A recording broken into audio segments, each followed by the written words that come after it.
Hay silencios que tranquilizan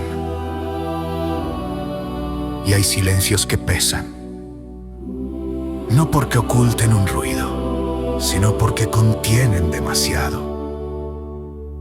En el corazón de Roma, detrás de muros que no buscan imponerse, existe un lugar donde la historia no se cuenta, no se expone, no se discute, se guarda.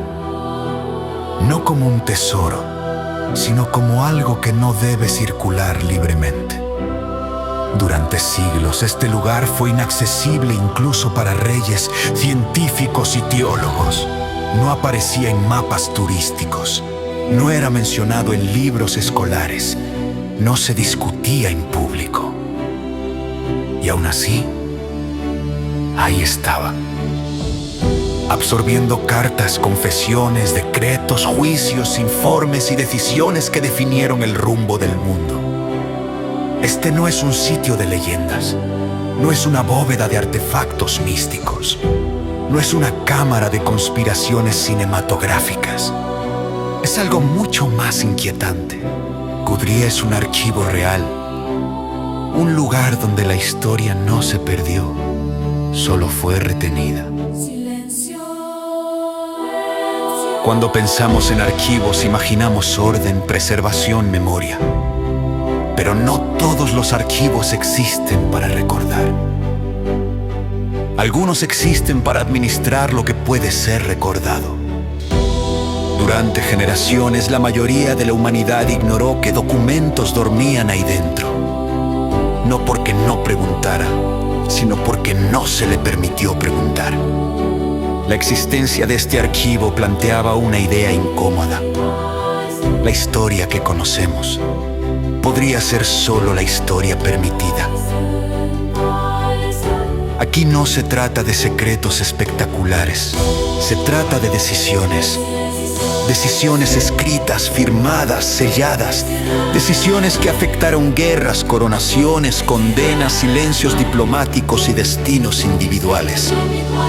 Y sin embargo, durante siglos esas páginas permanecieron fuera del alcance de cualquier mirada crítica. No por descuido, no por caos. El silencio no fue accidental, fue institucional. Este documental no busca revelar el gran secreto. No hay una sola verdad escondida esperando ser descubierta. Lo que sí existe es algo más perturbador. Un sistema que decide cuándo, cómo y quién puede leer el pasado.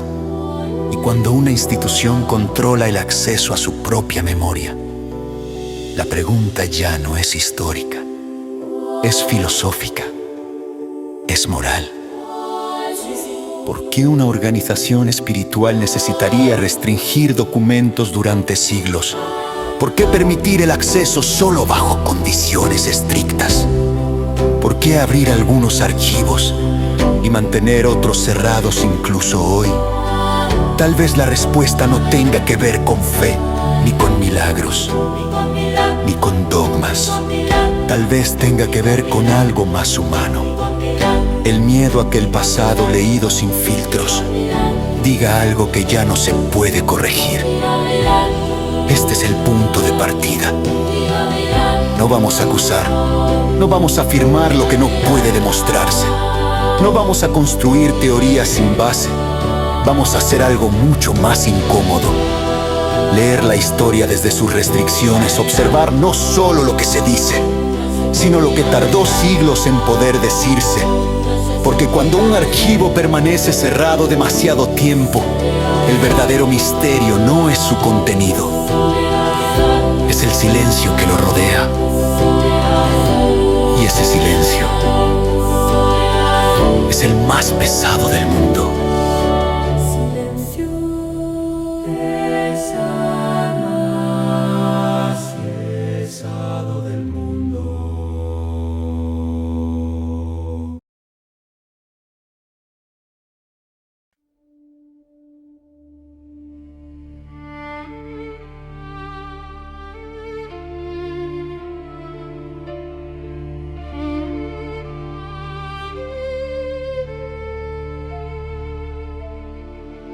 Todo archivo nace por una razón, y rara vez esa razón es inocente. Durante siglos, la Iglesia no tuvo un archivo centralizado. Los documentos papales se encontraban dispersos en monasterios, cancillerías, bibliotecas privadas, palacios episcopales. Cada sede guardaba lo suyo, cada época añadía capas y también perdidas. Pero llegó un momento en que el desorden se volvió peligroso.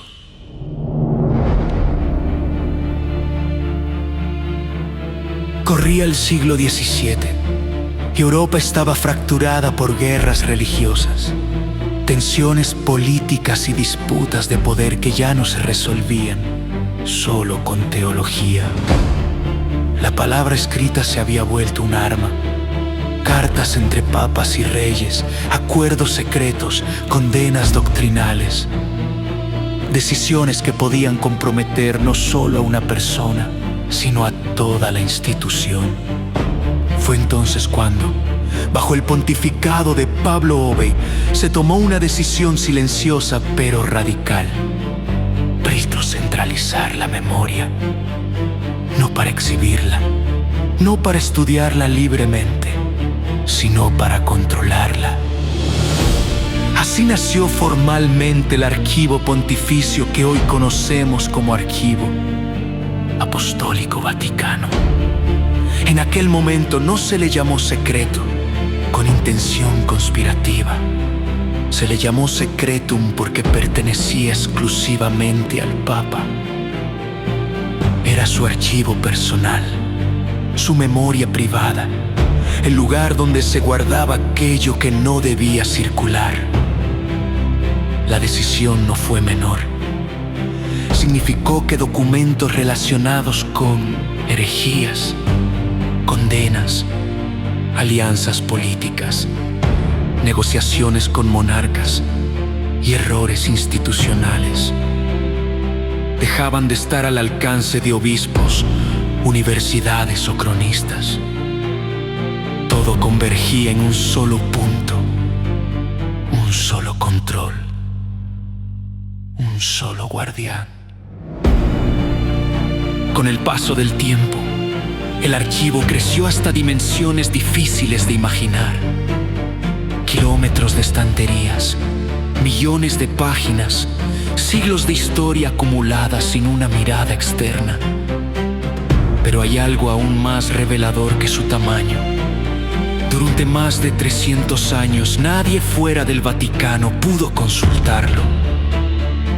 Ni siquiera historiadores afines, ni siquiera académicos creyentes, ni siquiera aliados políticos. La historia estaba ahí, pero no era pública. Esto plantea una pregunta fundamental. Si una institución espiritual afirma custodiar la verdad, ¿por qué necesita privatizar su propia memoria? No se trata de mala fe automática, se trata de lógica institucional. Toda organización que perdura siglos aprende una lección básica.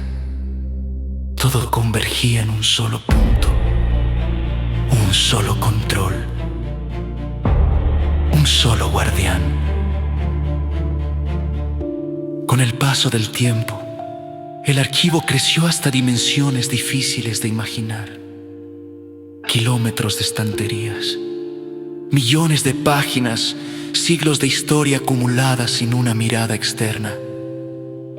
Pero hay algo aún más revelador que su tamaño. Durante más de 300 años, nadie fuera del Vaticano pudo consultarlo. Ni siquiera historiadores afines, ni siquiera académicos creyentes, ni siquiera aliados políticos. La historia estaba ahí, pero no era pública. Esto plantea una pregunta fundamental. Si una institución espiritual afirma custodiar la verdad, ¿por qué necesita privatizar su propia memoria? No se trata de mala fe automática, se trata de lógica institucional. Toda organización que perdura siglos aprende una lección básica. Todo convergía en un solo punto, un solo guantrol. Con el paso del tiempo, el archivo creció hasta dimensiones difíciles de imaginar. Kilómetros de estanterías, millones de páginas, siglos de historia acumuladas sin una mirada externa. Pero hay algo aún más revelador que su tamaño. Porque los documentos no solo narran hechos, revelan dudas, contradicciones, cambios de postura. Y, a veces, errores afines, ni siquiera académicos creyentes, ni siquiera aliados políticos. La historia estaba ahí, pero no era pública. Esto plantea una pregunta fundamental. Si una institución espiritual afirma custodiar la verdad, ¿por qué necesita privatizar su propia memoria? No se trata de mala fe automática, se trata de lógica institucional. Toda organización que perdura siglos aprende una lección básica. Toda organización que perdura siglos se aprende una lección básica.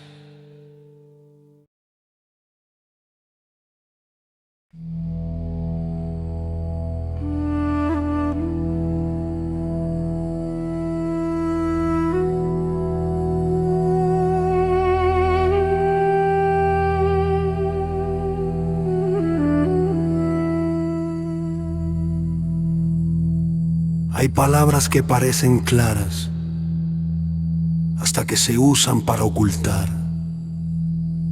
Durante siglos una sola palabra fue suficiente para justificar el silencio más largo de la historia institucional de Occidente. Esa palabra es secretum. Cuando se habla del llamado archivo secreto del Vaticano, la imaginación suele dispararse. Conspiraciones, misterios, verdades prohibidas. Pero el significado original era otro.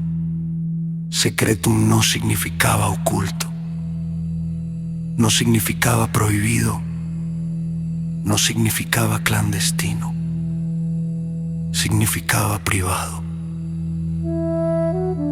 Algo que pertenece a alguien y que no está destinado al uso común. En este caso, pertenecía al Papa. El archivo no era secreto porque escondiera monstruos, era secreto porque no era de todos. Y esa distinción aparentemente inocente cambió todo. Porque lo privado no rinde cuentas, lo privado no explica, lo privado no se discute en público. Lo privado decide cuándo hablar. Con el paso de los siglos el matiz se perdió. La palabra permaneció, pero su significado se endureció. Lo que era privado se volvió inaccesible, lo que era exclusivo se volvió intocable, y así una definición administrativa terminó convirtiéndose en un muro simbólico. El archivo ya no era solo del Papa, era el sistema. Este cambio no ocurrió de golpe, fue gradual, silencioso, burocrático. Cada nueva generación heredaba no solo los documentos, sino la costumbre de no mostrarlos, no por maldad, por continuidad. Porque las instituciones, como los organismos vivos, desarrollan mecanismos de defensa. Y uno de los más eficaces es el lenguaje. Decir es privado suena razonable. Decir no está autorizado suena legal. Decir no es el momento suena prudente, pero acumulados durante siglos, estos argumentos crean algo más grande y una cultura del silencio. Una cultura donde no se pregunta por lo que no se ve, donde el acceso es un privilegio, no un derecho, donde la historia se consulta solo si no incomoda. Aquí es importante detenernos. No estamos hablando de una secta, no estamos hablando de un complot moderno. Estamos hablando de una lógica antigua, profundamente humana, la lógica de proteger la autoridad. Porque cuando una institución afirma representar lo eterno, cualquier contradicción histórica se vuelve peligrosa, no porque destruya la fe, sino porque humaniza a quien la administra. Con el tiempo, incluso dentro del Vaticano, el archivo adquirió un aura especial. No todos podían entrar, no todos sabían qué había, no todos tenían permiso para preguntar. El archivo se volvió un espacio de poder silencioso. No mandaba ejércitos, no dictaba leyes visibles, pero guardaba algo más duradero: su memoria escrita de las decisiones. Y aquí aparece una paradoja inquietante. El cristianismo nació predicando la luz, la verdad, la revelación. Pero su institución más duradera aprendió que no toda verdad debe mostrarse al mismo tiempo, no porque sea falsa, sino porque puede ser inconveniente. A partir de este punto, el archivo dejó de ser solo un depósito, se convirtió en un filtro, un lugar donde la historia entra completa, pero sale editada por el tiempo.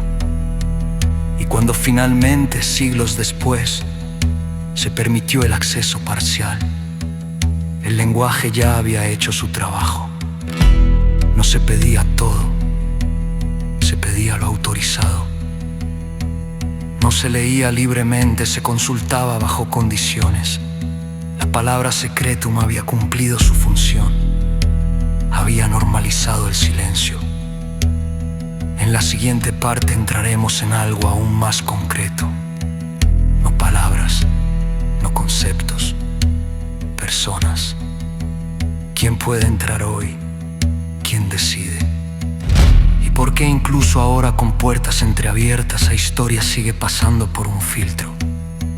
Porque no basta con abrir una puerta si alguien sigue sosteniendo la llave.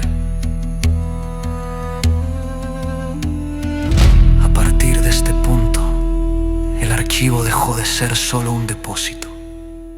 Se convirtió en un filtro, un lugar donde la historia entra completa, pero sale editada por el tiempo. Y cuando finalmente, siglos después, se permitió el acceso parcial, el lenguaje ya había hecho su trabajo. No se pedía todo, se pedía lo autorizado. No se leía libremente, se consultaba bajo condiciones. La palabra secretum había cumplido su función, había normalizado el silencio. En la siguiente parte entraremos en algo aún más concreto.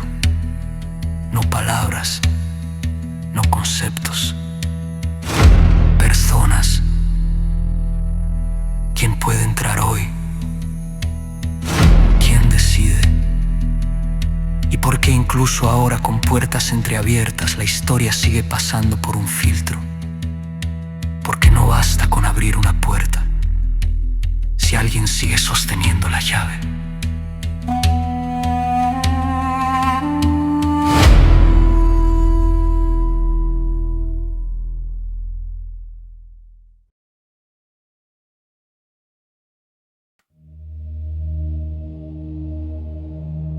Durante siglos, la pregunta no fue qué había en el archivo. La pregunta fue si alguien podía entrar.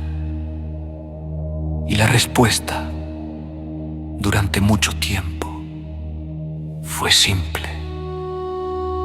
Ni historiadores, ni teólogos externos, ni universidades, ni gobiernos. El archivo pertenecía a una sola figura, y esa figura no rendía cuentas académicas. Mucho tiempo después, bajo la presión del mundo moderno, el Vaticano anunció algo que sonó histórico. El archivo sería abierto a los investigadores, pero abierto no significaba libre, nunca lo significó. Hoy, el acceso al Archivo Apostólico Vaticano funciona bajo una lógica muy precisa y muy restrictiva. Para entrar no basta con la curiosidad ni con el interés histórico, ni siquiera con la fe. Se requiere reconocimiento académico formal, afiliación institucional, un proyecto de investigación aprobado, cartas de recomendación y la aceptación total de las normas del archivo. Y aun cumpliendo todo eso, no se entra al archivo, se entra a una solicitud. El investigador no explora, no recorre estanterías, no descubre documentos por azar. El investigador pide documentos específicos, y aquí ocurre algo fundamental. Tú solo puedes pedir lo que ya sabes que existe. Si no conoces un documento, no puedes solicitarlo. Si no está en el catálogo público, no puedes acceder a él.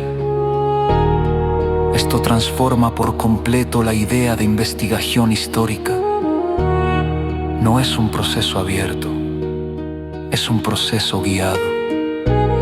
El archivo responde preguntas, pero no permite formularlas todas. Además, existen límites estrictos. No se permite copiar libremente. No se permite fotografiar sin autorización. No se permite publicar ciertos contenidos. No se permite citar documentos completos en algunos casos y, sobre todo, no todo el archivo está disponible. Hay secciones cerradas, fondos incompletos, periodos históricos a los que simplemente no se puede acceder, no porque se hayan perdido, no porque no existan, sino porque no ha llegado su momento. Aquí es donde el discurso oficial suele detenerse. Se habla de protección de identidades, de contexto histórico, de prudencia académica. Y todo eso es, en parte, cierto, pero no es toda la verdad. Porque si el criterio fuera solo académico, los plazos serían claros, las reglas universales, los accesos progresivos, y no lo son. En realidad, el acceso al archivo responde a una lógica distinta, la lógica del riesgo institucional. No se pregunta solo, ¿es importante este documento? Se pregunta también, ¿qué provoca si se lee hoy? Porque hay textos que, aunque antiguos, siguen siendo peligrosos, no por su contenido religioso, sino por sus implicaciones históricas y políticas. Así, el archivo se convierte en una frontera, no entre verdad y mentira, sino entre lo asumible y lo problemático. Y esa frontera no la decide un investigador, la decide una institución con siglos de experiencia en sobrevivir. Hay historiadores que han pasado años trabajando dentro del archivo y aún así reconocen algo inquietante. Siempre tuvieron la sensación de que no estaban viendo todo, no por sospecha, sino por diseño. Porque abrir un archivo no es solo destrabar una puerta, es aceptar que el pasado leído sin filtros puede incomodar al presente. Y no todas las instituciones están dispuestas a correr ese riesgo. En la siguiente parte daremos un paso más. No hablaremos de normas ni de permisos. Hablaremos de lo que ocurre cuando una sola institución observa el mundo durante siglos y guarda registro de todo.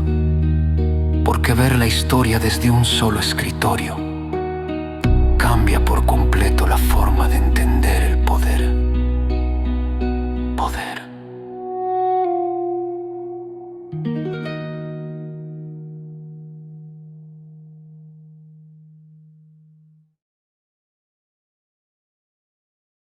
Durante siglos, el mundo cambió de rostro una y otra vez. Imperios nacieron, coronas cayeron, guerras se declararon y se olvidaron. Y mientras todo eso ocurría, alguien observaba. No desde el campo de batalla, no desde el trono, no desde la plaza pública, desde un escritorio. El Archivo Apostólico Vaticano no es solo una acumulación de documentos. Es el registro de una posición única en la historia. Una institución que no desapareció con los siglos, que no fue sustituida por otra, que no cayó junto a un imperio. Mientras los reinos cambiaban de nombre, el archivo seguía creciendo. Cartas de reyes pidiendo legitimidad, informes de obispos describiendo rebeliones, mensajes cifrados durante conflictos, relatos de conversiones forzadas y pactos discretos. Todo pasaba por ahí, no como espectáculo, como documento. Pocas instituciones han tenido algo así. Una visión continua del mundo durante más de un milenio, no una visión heroica, no una visión moralmente superior. Una visión administrativa. El archivo no juzga, registra. Y registrar es una forma silenciosa de poder. Porque quien registra decide qué se escribe, cómo se formula, qué tono se usa y qué se omite. El archivo no es la historia viva, es la historia procesada. Imagina por un momento esto. Un mismo conflicto narrado desde dos lugares distintos, desde la calle y desde una cancillería. El archivo guarda casi siempre la segunda versión. No la del pueblo, no la del derrotado, sino la del poder que escribe. Durante siglos, el Vaticano fue mediador, árbitro, aliado o enemigo, a veces todo a la vez, y cada uno de esos roles quedó registrado en papel, no para el público, no para la posteridad inmediata, para la memoria interna. Esto genera una simetría inquietante. El mundo avanzaba sin saber qué se escribía sobre él, mientras el archivo acumulaba relatos, evaluaciones y juicios. No juicios morales, juicios estratégicos. ¿Quién era confiable? ¿Quién no? ¿Qué alianza convenía? ¿Qué silencio era preferible? Visto así, el archivo se parece menos a una biblioteca y más a un espejo unilateral. Un espejo que refleja el mundo, pero al que el mundo no puede mirar de vuelta. Esto no convierte al archivo en malvado, lo convierte en poderoso, porque el poder más estable no es el que grita, es el que recuerda. Y durante siglos, el Vaticano recordó todo, mientras muchos olvidaban. La pregunta incómoda no es si el archivo miente. La pregunta es, ¿qué ocurre cuando una sola institución conserva una memoria más larga que todas las demás? ¿Qué tipo de influencia genera eso? En la siguiente parte dejaremos de hablar del archivo como sistema y entraremos en un caso concreto. Un nombre, un proceso, un expediente real. Porque a veces una sola historia documentada revela más que 1000 teorías. Y ese nombre es Galileo.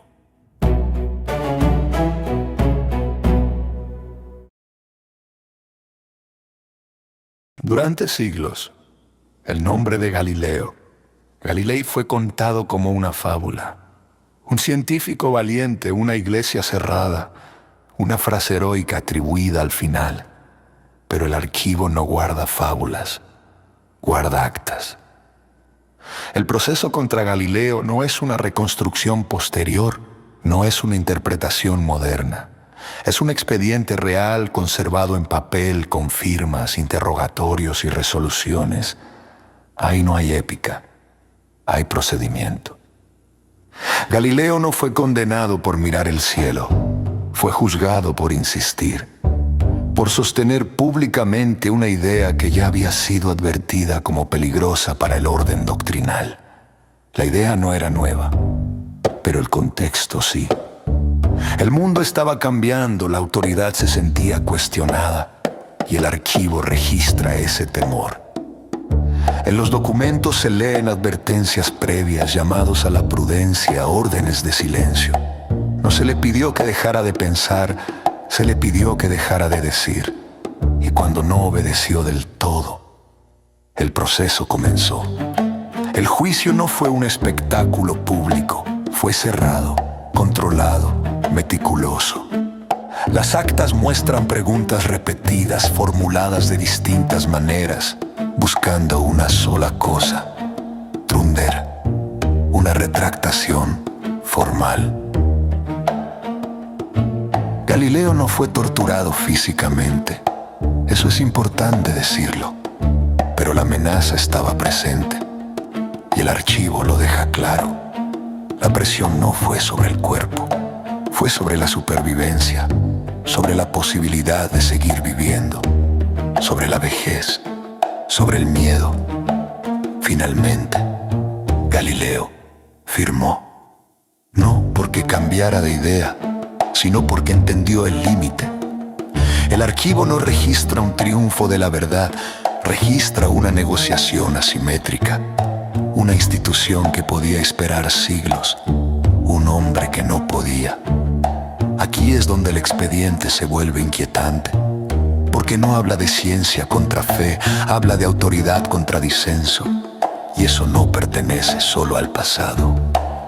Durante mucho tiempo, este caso fue suavizado, resumido, reducido a una anécdota incómoda, pero cuando los documentos se estudian completos, aparece algo distinto.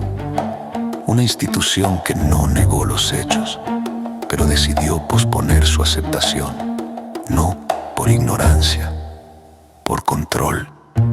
El archivo no condena a Galileo como hereje absoluto, lo clasifica, lo encierra en un expediente, lo administra. Y eso tal vez es más revelador que una condena pública, porque el archivo no grita, no humilla, no destruye. El archivo espera. Espera que el contexto cambie, a que el tiempo diluya el conflicto, a que la verdad ya no sea peligrosa. Siglos después, la institución reconoció el error, pero el archivo ya había cumplido su función. Había protegido la autoridad en el momento en que más lo necesitaba. El caso Galileo no es importante por lo que se dijo, es importante por lo que enseña, que incluso la verdad puede ser archivada cuando llega antes de tiempo.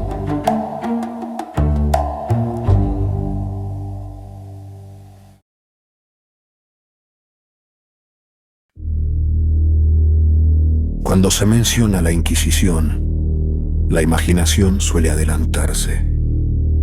Fuego, celdas, gritos. Pero el archivo no conserva gritos, conserva formularios. La Inquisición no fue solo un periodo oscuro, fue un sistema administrativo. Y como todo sistema dejó rastro escrito, expedientes completos, declaraciones firmadas, testimonios de terceros, confesiones obtenidas bajo juramento. El archivo no guarda el ruido del castigo, guarda el procedimiento. En esos documentos la herejía no aparece como rebeldía épica, aparece como desviación técnica. Una palabra maldicha, una idea sostenida con demasiada firmeza, una interpretación distinta del dogma aceptado. Nada espectacular, nada cinematográfico, solo diferencia. Los expedientes siguen una lógica precisa. Primero, la sospecha, luego, la citación, después, la advertencia. El objetivo inicial no era castigar, era corregir, pero corregir implicaba algo muy concreto: renunciar públicamente a lo pensado. Cuando eso no ocurría, el archivo lo registra con una frialdad inquietante. No persiste en el error, o acepta la corrección, o se mantiene obstinado. No hay insultos, no hay rabia, solo clasificación. Aquí es donde la lectura se vuelve incómoda, porque el archivo no describe monstruos, describe burócratas convencidos de estar protegiendo un orden. Y eso es más perturbador que la crueldad abierta. Muchos de estos expedientes permanecieron cerrados durante siglos, no porque fueran falsos, sino porque eran demasiado precisos. Mostraban cómo una institución decidió que ciertas ideas no debían circular, no por ser caóticas, sino por ser desestabilizadoras. El archivo revela algo esencial. La Inquisición no fue solo un castigo al error, fue una pedagogía del miedo, una forma de enseñar qué se podía pensar y hasta dónde. Y aunque hoy muchos documentos han sido estudiados, otros siguen siendo difíciles de consultar, no siempre por censura directa, a veces por fragmentación, a veces por falta de catalogación completa, a veces porque leerlos completos obliga a mirar de frente una lógica que todavía incomoda. Porque estos expedientes no hablan solo del pasado, hablan de una pregunta permanente. ¿Qué hace una institución cuando una idea amenaza su estructura? El archivo no responde con fuego, responde con papel. Y el papel, a diferencia de las llamas, no desaparece. Espera. En la siguiente parte entraremos en otro tipo de documentos. No juicios internos, no procesos doctrinales. Correspondencia diplomática, cartas escritas mientras el mundo ardía. Porque hubo un momento en que el silencio no se aplicó a ideas, sino a millones de vidas. Hay momentos en la historia donde el silencio no es neutral. Durante la Gran Guerra del siglo XX, cuando Europa se desmoronaba y los límites morales parecían desdibujarse, el Archivo Apostólico Vaticano siguió haciendo lo que siempre había hecho: registrar. Cartas diplomáticas, informes internos, mensajes cifrados, notas que no estaban destinadas al público, sino a la memoria institucional. El Vaticano mantenía correspondencia con múltiples gobiernos, algunos aliados, otros abiertamente criminales, entre ellos la Alemania gobernada por el régimen nazi. Aquí es importante ser precisos. Los documentos existentes no prueban una complicidad directa en los crímenes, pero tampoco sostienen una condena frontal clara e inequívoca en el momento más crítico. Y eso es lo que incomoda. Las cartas revelan un lenguaje calculado, cuidadoso, medido palabra por palabra. Se habla de neutralidad, de preocupación humanitaria general, de temor a un enemigo considerado aún mayor: el comunismo. El archivo muestra que las decisiones no se tomaban solo desde la moral, sino desde la estrategia. Mientras los campos de exterminio funcionaban, el lenguaje diplomático evitaba confrontaciones directas. No por ignorancia total, los documentos sugieren que había información, pero la institución eligió una postura: no romper el equilibrio, no provocar represalias, no comprometer su papel futuro. Este es uno de los puntos más delicados del archivo, porque no habla de maldad explícita, habla de prioridades.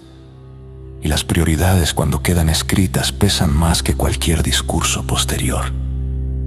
Décadas después, cuando parte de esta correspondencia comenzó a conocerse, surgieron dos lecturas opuestas. Una dice: el silencio salvó vidas al evitar represalias mayores. La otra dice, el silencio permitió que el horror continuara sin una condena moral decisiva. El archivo no toma partido, pero permite la pregunta.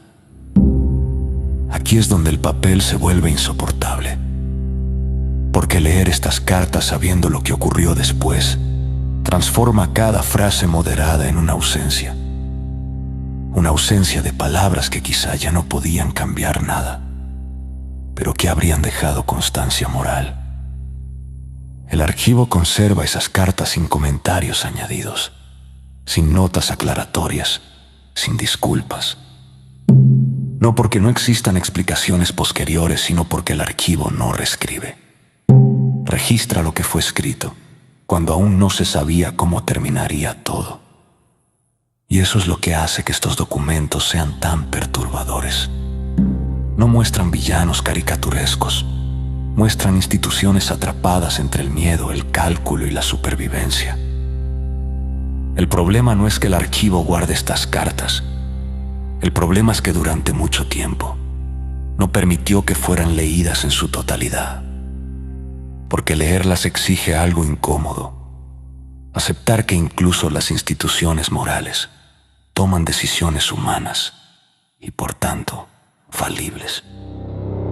En la siguiente parte entraremos en una figura específica, un pontificado, un nombre que todavía divide opiniones, y un archivo que tardó demasiado en abrirse.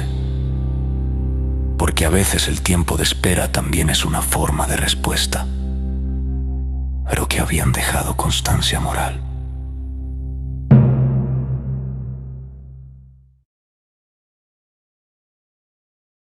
Hay silencios que duran días, otros años.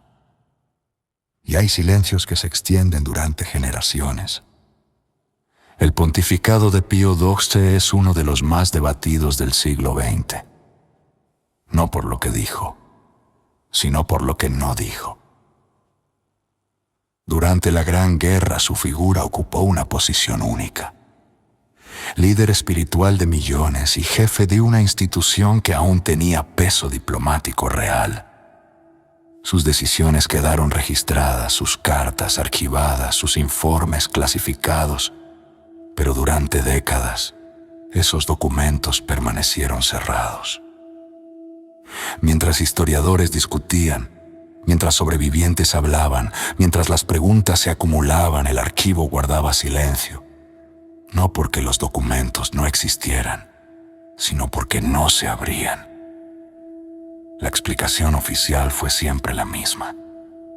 Era necesario tiempo, distancia histórica, contexto, pero el tiempo pasaba y el acceso no llegaba. Fue hasta entrado el siglo XXI cuando el Vaticano anunció finalmente la apertura de los archivos completos de ese pontificado. No parcialmente, no de forma simbólica, completos, o al menos tan completos como se permitió. La espera había sido larga, demasiado larga para muchos, porque cuando un archivo tarda tanto en abrirse, la sospecha no nace de la imaginación, nace del retraso mismo. Cuando los investigadores comenzaron a revisar los documentos, no encontraron una sola revelación explosiva. No hubo una confesión oculta, no hubo una orden directa criminal. Lo que encontraron fue algo más complejo y más incómodo. Encontraron prudencia extrema, lenguaje cuidadosamente neutral, decisiones pensadas para preservar la institución en un escenario impredecible.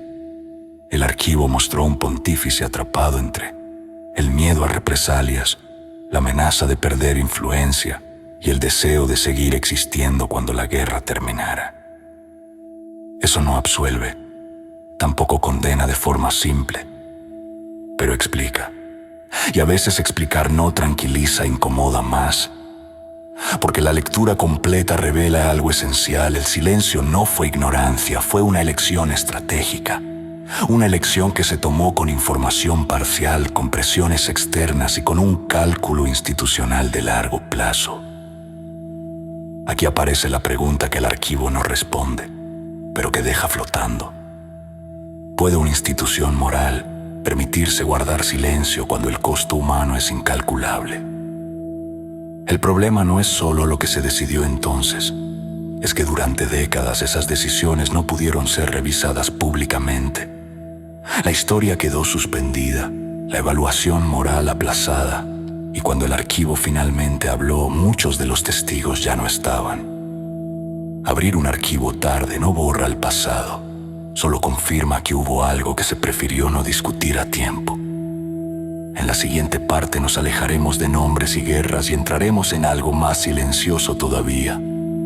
Documentos que nunca se digitalizan, papeles que siguen existiendo, pero que parecen resistirse a la luz moderna. Porque a veces no hace falta cerrar un archivo, basta con no facilitar su lectura.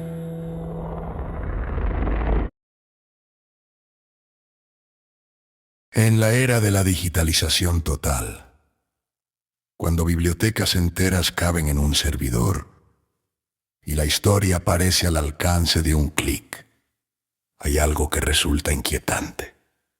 No todo se digitaliza.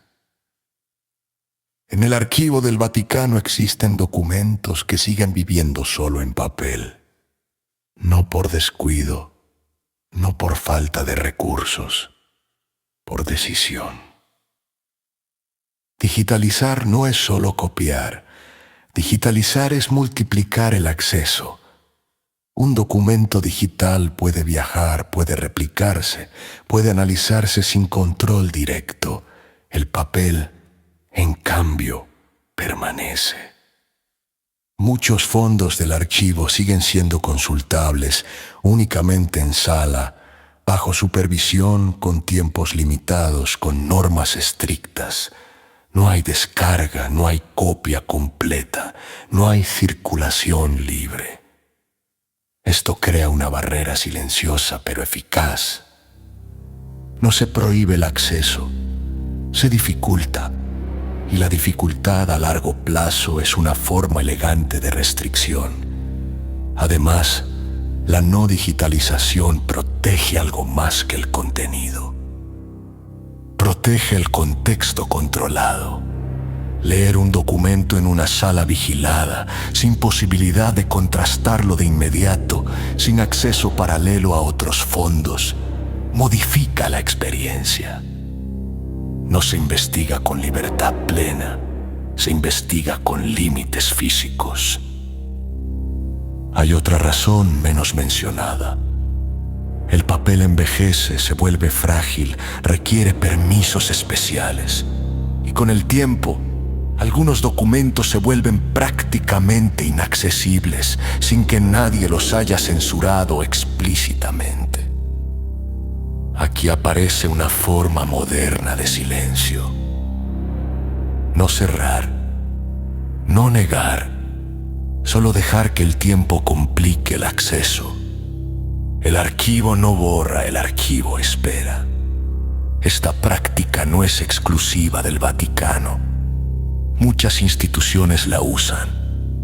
Pero en este caso, el peso simbólico es mayor porque hablamos de documentos que afectan la comprensión global de la historia. Cuando algo no se digitaliza, no desaparece, pero se vuelve marginal.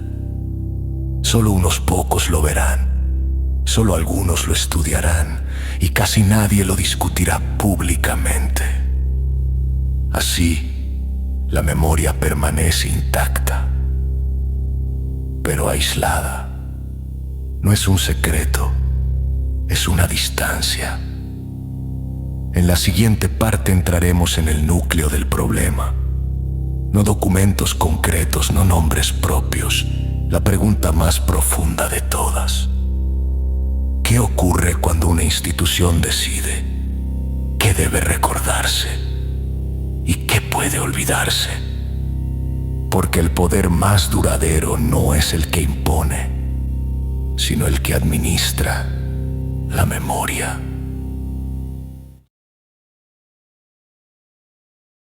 Hay una diferencia fundamental entre recordar y permitir que otros recuerden.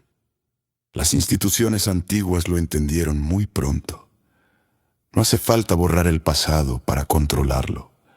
Basta con administrar el acceso. La memoria no es solo acumulación de hechos, es selección. Que se conserva, que se ordena, que se cataloga, y sobre todo que se muestra primero y que se deja al fondo. El archivo no decide qué ocurrió, eso ya pasó. Lo que decide es cómo se llega a ese pasado, y ese cómo cambia todo. Un documento accesible genera debate. Un documento inaccesible genera silencio. Un documento parcialmente accesible genera interpretación controlada. Así se construyen las narrativas largas, no con mentiras abiertas, sino con énfasis selectivos. Durante siglos el Vaticano fue consciente de algo crucial. La fe se transmite con palabras, pero la autoridad se sostiene con memoria organizada. No es casualidad que los grandes poderes de la historia siempre hayan tenido archivos, crónicas oficiales, registros. Quien no escribe su versión termina viviendo en la versión de otros. Pero hay un paso más. Cuando una institución no solo escribe su historia, sino que conserva todas las versiones, incluidas las incómodas, y decide cuándo permitir su lectura. Ese poder se vuelve casi absoluto. Porque el archivo no destruye al crítico, lo retrasa. No le dice que está equivocado, le dice, todavía no. Y ese todavía no puede durar generaciones. Aquí está la incomodidad central. Muchas de las discusiones que hoy parecen cerradas solo lo están porque el archivo ya habló, pero durante siglos esas mismas discusiones no pudieron existir. No porque faltaran ideas, sino porque faltaban documentos accesibles. La memoria colectiva se construye con lo que está disponible, y lo que no está disponible no desaparece, simplemente no influye. Este poder no necesita censores visibles, no necesita castigos, no necesita amenazas, funciona con tiempo. El tiempo es el aliado más paciente del archivo. Cuando finalmente un documento se abre, el mundo ya es otro. Las personas que podrían haber sido cuestionadas ya no están. Las decisiones ya no pueden revertirse. La revelación llega cuando ya no desestabiliza. Y entonces se dice, siempre estuvo ahí. Y es verdad, pero no estuvo para todos. El archivo enseña algo inquietante. La verdad no siempre se oculta, a veces solo se administra con paciencia. En la siguiente parte entraremos en una distinción clave que rara vez se hace con claridad. La diferencia entre fe e institución. Porque una puede sobrevivir al error, la otra no siempre.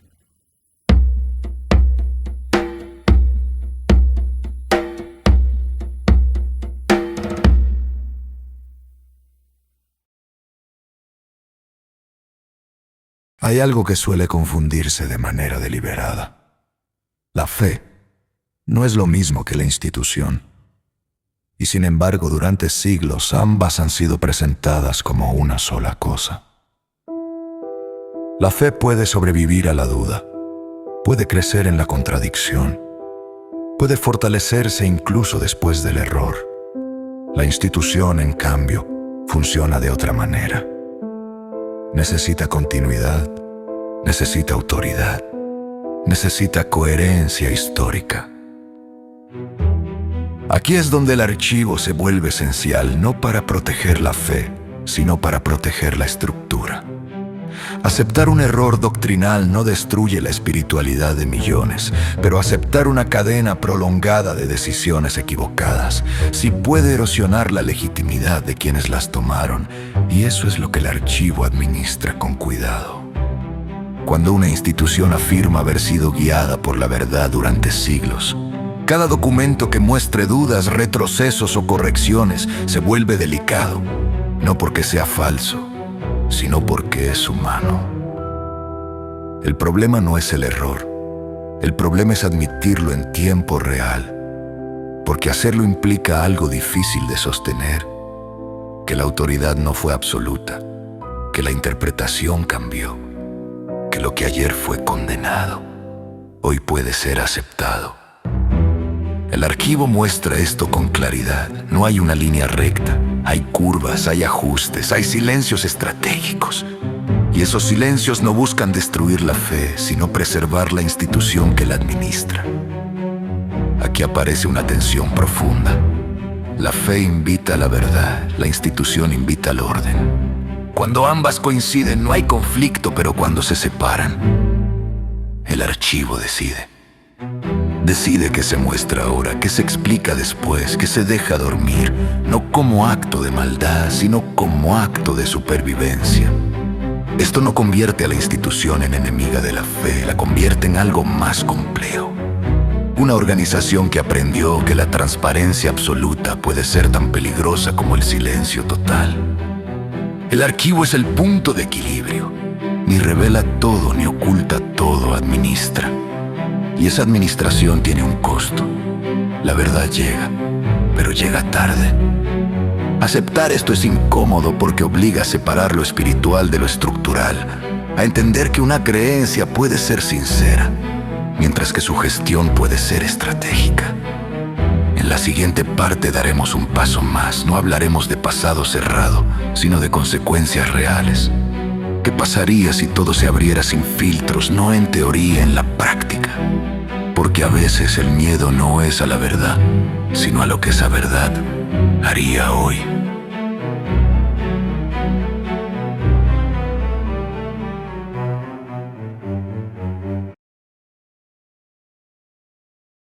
Hay una idea que parece simple, pero que pocas instituciones se atreven a enfrentar. ¿Qué pasaría si todo se leyera? No una selección, no un periodo específico, no documentos filtrados por contexto o conveniencia. Todo, cartas, actas, borradores, informes internos, dudas escritas que nunca fueron pensadas para salir a la luz. La respuesta habitual es tranquilizadora. Nada cambiaría. Pero esa respuesta rara vez es honesta. Porque una lectura completa no afecta al pasado, afecta al presente, reconfigura relatos, cuestiona certezas, desordena jerarquías morales que parecían estables. El problema no es que los documentos contengan horrores desconocidos. Muchos errores ya se conocen. El problema es otro. Y verlos todos juntos, sin pausas, sin ediciones, sin excusas temporales. Una institución puede explicar un error aislado, puede contextualizar una decisión puntual, pero una secuencia prolongada de documentos muestra patrones, y los patrones son difíciles de justificar. La lectura completa no acusa, no necesita hacerlo, simplemente muestra continuidad. Y esa continuidad puede entrar en conflicto con el relato de coherencia moral sostenida durante siglos. Aquí aparece el verdadero temor, no a la crítica externa, no al escándalo mediático, sino a algo más profundo: perder el control del relato. Cuando los documentos se liberan sin filtros, ya no se leen solo por expertos. Se leen por periodistas, por creyentes, por escépticos, por generaciones que no aceptan la autoridad, solo porque siempre estuvo ahí. La lectura completa democratiza la interpretación, y para cualquier institución antigua, eso es un cambio radical. Por eso, incluso hoy, cuando se habla de apertura, se habla en términos graduales. Fondos por periodos, años específicos, contextos cuidadosamente preparados. Nunca el todo. No porque el todo sea falso, sino porque el todo es incontrolable. Una vez leído, ya no puede archivarse de nuevo. Aquí la pregunta se vuelve meditable. ¿Puede una institución sobrevivir a una transparencia absoluta? Tal vez sí, pero no sin transformarse. Y no todas están dispuestas a pagar ese precio, porque transformarse implica admitir que la autoridad no fue siempre clara, ni siempre justa, ni siempre coherente. El archivo lo sabe, por eso no se cierra de golpe, por eso no se abre del todo, Permanece en ese punto exacto donde la verdad es accesible, pero todavía administrable. En la siguiente parte entraremos en algo aún más sutil. No documentos, no decisiones. El silencio mismo, porque el silencio no es solo ausencia de palabras, a veces es un lenguaje completo.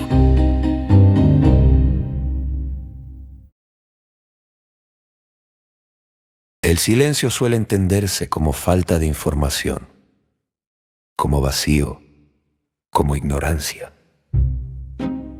Pero en las instituciones antiguas, el silencio es otra cosa. Es lenguaje. No un lenguaje improvisado, un lenguaje aprendido, perfeccionado durante siglos, porque callar cuando se sabe hablar no es debilidad, es decisión. El archivo del Vaticano no solo guarda palabras, guarda intervalos. Momentos donde no hay pronunciamientos, años donde no hay condenas públicas, situaciones donde el comentario esperado no llega. Esos silencios no son errores de archivo, están tan documentados como las palabras, porque el silencio también deja rastro. Se percibe en lo que no se responde, en lo que se posterga, en lo que se abre demasiado tarde. Durante siglos, este lenguaje silencioso cumplió varias funciones: evitar conflictos directos, preservar relaciones diplomáticas, ganar tiempo, permitir que el contexto cambiara. El silencio no negaba, esperaba. En muchos casos el archivo muestra una secuencia clara. Primero el silencio, luego la distancia, después la reinterpretación y finalmente, cuando ya no hay riesgo, la apertura parcial. Este patrón se repite, no como conspiración, como método, porque el silencio permite algo que la palabra no, y finalmente, cuando ya no hay riesgo, la apertura parcial. Este patrón se repita, no como conspiración, como método, porque el silencio permite algo que la palabra no, y finalmente, cuando ya no hay riesgo, la apertura parcial. Este patrón se repite, no como conspiración, como método, porque el silencio permite algo que la palabra no, y finalmente, cuando ya no hay riesgo, la apertura parcial. Este patrón se repite, no como conspiración, como método, porque el silencio permite algo que la palabra no, y finalmente, cuando ya no hay riesgo, la apertura parcial. Este patrón se repite, no como conspiración, como método, porque el silencio permite algo que la palabra no, y finalmente, cuando ya no hay riesgo, la apertura parcial.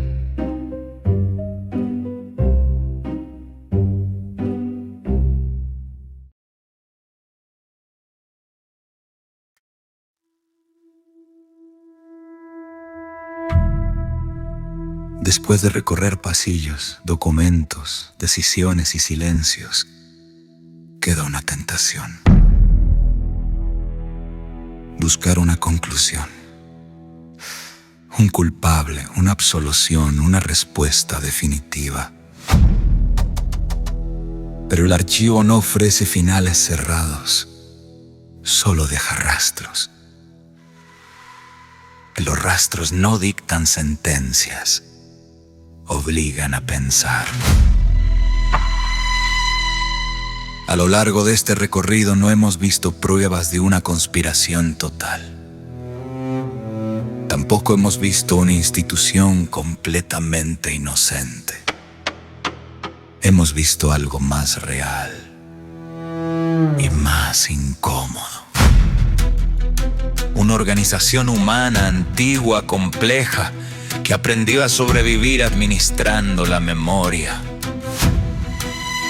El archivo del Vaticano no es el villano de esta historia, tampoco su redentor.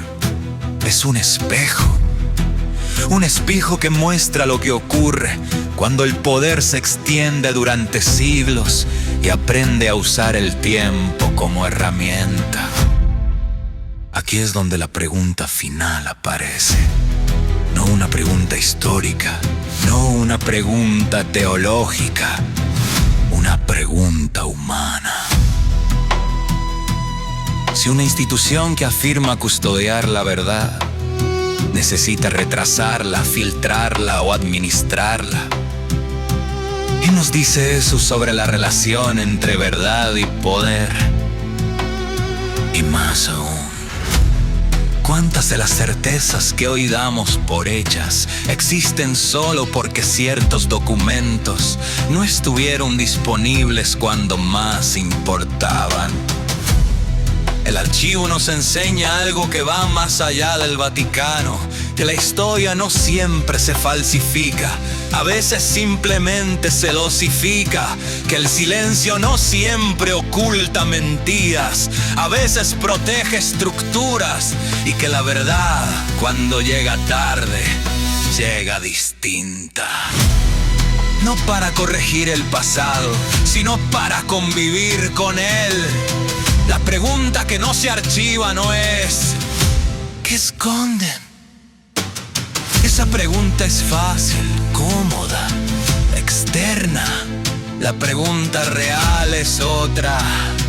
¿Qué hacemos nosotros cuando descubrimos que la verdad también tiene calendario?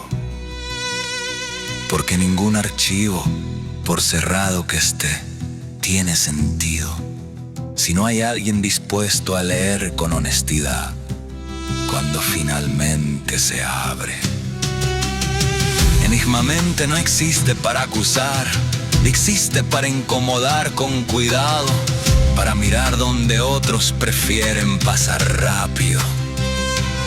Si llegaste hasta aquí, no te pedimos que creas nada, solo que no aceptes el silencio como respuesta definitiva. Porque mientras existan archivos cerrados, historias pendientes y memorias administradas, la pregunta seguirá viva. Y esa pregunta, no importa cuántos siglos pasen, no puede ser archivada.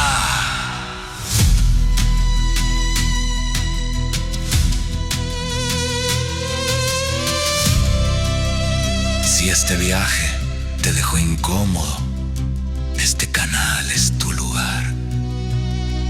Aquí no prometemos revelaciones fáciles, prometemos preguntas que resisten el tiempo. Gracias por escuchar en silencio. Gracias por pensar despacio. Nos vemos donde la historia todavía no se atreve a hablar.